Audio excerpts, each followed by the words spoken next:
আমার বাসায় যেমনটা যা আছে সেগুলো দিয়েই একটু সাজিয়ে গুছিয়ে পরিপাটি করে রাখতে পছন্দ করি। আর কিছুদিন পর পর বাসার থিম চেঞ্জ করতে পারলে অনেক বেশি শান্তি লাগে। এই তো আজকে অনেক চিন্তা ভাবনা করে আমার ড্রয়িং রুমটা একেবারে ডিপ ক্লিনিং করে নতুনভাবে সাজিয়ে নিয়েছি। তবে কালার কম্বিনেশনটা একটু ভিন্ন রকম রেখেছি, মানে নতুন কিছু আনার চেষ্টা করেছি। চাইলেও কিছুদিন পর পর তো ফার্নিচার চেঞ্জ করতে পারি না, কিন্তু কালার তো চেঞ্জ করতে পারি। এই তো আমার ড্রয়িং রুমটা একবারে ডিপ ক্লিনিং করে প্রত্যেকটা কর্নার কিভাবে নতুনভাবে সাজিয়ে নিয়েছি আজকে আপনাদের সাথে শেয়ার করব। তবে আপনাদের প্রতি একটা রিকোয়েস্ট রইল, ফুল ভিডিও দেখবেন। আপনারা অনেকেই ভিডিও না দেখে অনেক কমেন্ট করেন, যেটা ভিডিওতে বলা আছে তখন আমার কাছে অনেক বেশি খারাপ লাগে। আমি চেষ্টা করি প্রত্যেকটা জিনিসের ইনফরমেশান ভালোভাবে দেওয়ার জন্য, কোনটা কোথা থেকে নিয়েছি, দাম কত, ব্যবহার করতে কেমন। আজকের ভিডিওতে কিন্তু একেবারে ডিটেলস বলে দিব। এই তো আগের দিন থেকে আমি প্রিপারেশন শুরু করে দিয়েছি। ছোট্ট একটা স্ট্যান্ড দেখতে পেয়েছেন যেটার মধ্যে আমি গাছ রাখি, সেটাও আজকে কালারের সাথে ম্যাচিং করে আমি কালার করে শুকাতে দিয়েছি। আর আগের দিন রাতে শোকেসে সব কিছু বের করে একেবারে ক্লিন করে গুছিয়ে রেখেছি, কারণ শোকেসের ভিতরে অনেক বেশি ধুলাবালি হয়েছে। আর শোকেসের ভিতরে এই যে সাদা যে পেপারটা দেখতে পাচ্ছেন এগুলোও কিন্তু চেঞ্জ করে নিয়েছি।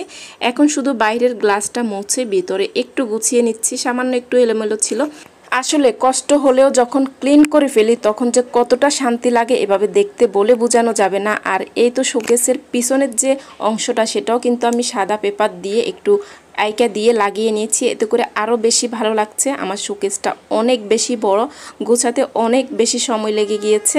আর এখানে কর্নারে একটা জানালা ছিল, সেটাও দেখলাম ময়লা হয়েছে, জানালাটাও ক্লিন করে নিচ্ছি। আর এই তো এখন সোফা থেকে সব কিছু নামিয়ে নিচ্ছি। আমার সোফাটা কিন্তু অনেক বেশি পুরনো, আসলে জায়গার সংকট বা সব কিছু মিলিয়ে চাইলেও চেঞ্জ করতে পারি না। তবে একরকম দেখতে আমার কাছে বেশি দিন ভালো লাগে না।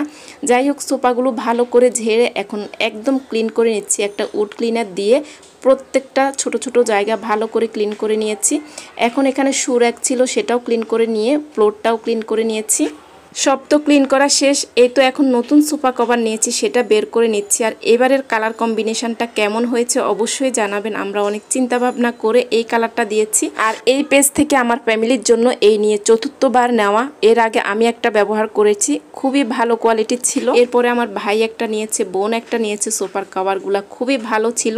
আর অনেক বছর ব্যবহার করার পরেও আমার আগেরটার একটু কালার নষ্ট হয়নি, তাই আমি আবারও এই পেজ থেকে অর্ডার করলাম। এই তো স্ক্রিনে আমি ওনাদের পেজের নামটা দিয়েছি আর মোবাইল নাম্বারও দিয়েছি, আপনারা চাইলে অর্ডার করতে পারবেন। আসলে বাজারে হাজারো নকলের ভিড়ে আসল খুঁজে বের করাটা কঠিন হয়ে যায়। তবে ওনারাই বাংলাদেশে প্রথম এই তুর্কি সোফা কভারটা নিয়ে আসে, একেবারে অরিজিনাল গ্যারান্টি করা, কাপড়ের রং গ্যারান্টি, কাপড় গ্যারান্টি, ধোয়ার পরেও কখনো কুঁচকে যাবে না বা ছেড়ে দিবে না। যেহেতু আমি 3 বছর থেকে ব্যবহার করছি, আমার ফ্যামিলির সবাই ব্যবহার করছে, তাই গ্যারান্টি দিয়ে বলতে পারি খুবই ভালো কোয়ালিটির কাপড়। অরিজিনাল তুর্কি সোফা কভার চিনতে হলে ওনাদের নিবন্ধিত লোগো দেখে নেবেন। প্যাকেটের গায়ে লোগো কিন্তু দেওয়া থাকে, কভারের নিচেও দেওয়া থাকে। আর এই পেজের আমার কাছে সব থেকে ভালো লেগেছে, কোনো অগ্রিম টাকা পেমেন্ট করতে হয় না, মানে আগে 1 টাকাও নেবে না। পণ্য হাতে পেয়ে তারপর পেমেন্ট নেবে, এবং কি পণ্য হাতে পাওয়ার পরে যদি কোনো কালার বা কোনো সমস্যা থাকে ওনারা সাথে সাথে রিটার্ন নিয়ে নেবে এবং চেঞ্জ করে দিবে।